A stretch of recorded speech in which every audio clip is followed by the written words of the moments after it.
Nagtataka ka ba sa asong nakita mo sa iyong panaginip? Sumisid sa mahiwagang mundo ng pagsusuri sa panaginip at tuklasin ang mga nakatagong mensahe na maaaring naghihintay para sa iyo. Ang isang magiliw na puting aso na papalapit sa iyo.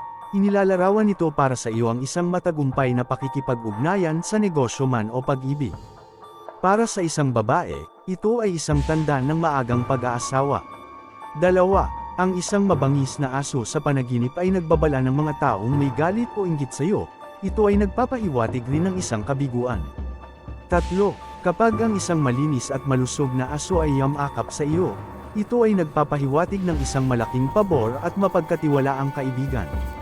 4. Kung sa iyong panaginip ikaw ay may nagmamay-ari ng isang aso na hindi pangkaraniwan, ito ay nangangahulugan na ikaw ay magkakaroon o mayroong matatag na kayamanan.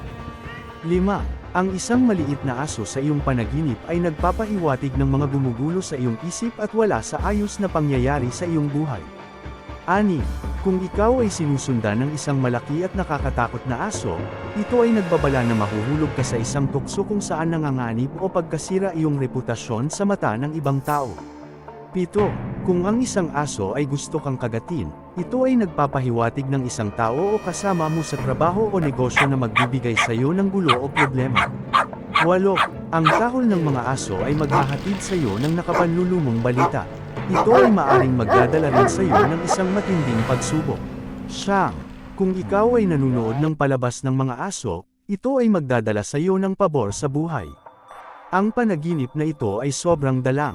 10. Kung ang isang payat at maruming aso ay nagpakita sa iyo sa panaginip, hinuhulaan nito ang kabiguan sa iyong mga ginagawa at makakaranas ng pagkakasakit sa loob ng iyong tahanan.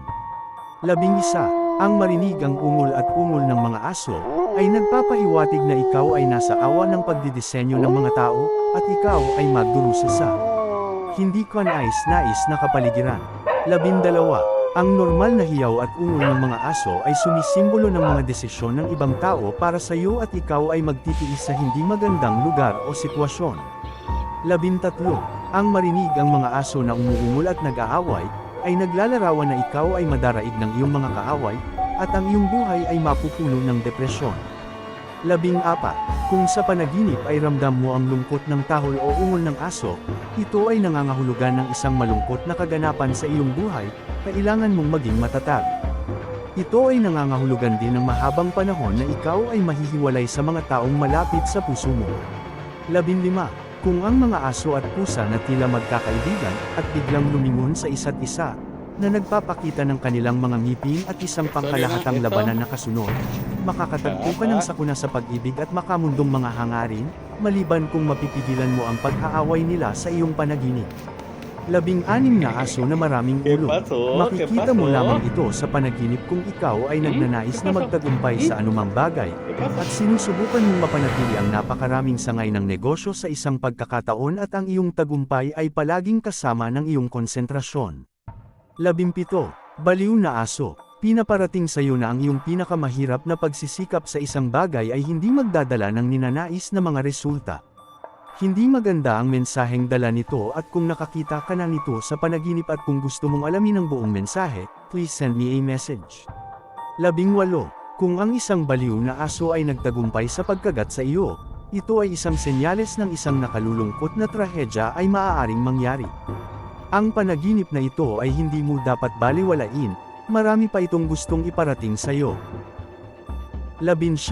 Kung ikaw ay naglalakbay ng mag-isa, kasama ang isang aso na sumusunod sa iyo, ito ay sumisimbolo ng mga kaibigan at matagumpay na gawain. 20. Ang mga aso na lumalangoy ay isang magandang panaginip. Ang madaling pag-abot mo sa kaligayahan at magandang kapalaran ay itinakda na. 21. Ang makita ang isang aso na pumatay ng isang pusa sa iyong harapan ay nangangahulugan ng maganda at kumikitang pakikitungo at ilang hindi inaasahang kasiyahan. 22. Kung ang isang aso ay pumatay ng ahas sa iyong harapan, ito ay isang tanda ng iyong magandang kapalaran. Kung isa sa mga ito ay nakita mo na sa iyong panaginip, ikalulugod po naming marinig ang inyong mga naging karanasan. At kung kayo ay may mga katanungan, magpadala lang po kayo ng mensahe sa akin. Maraming salamat po.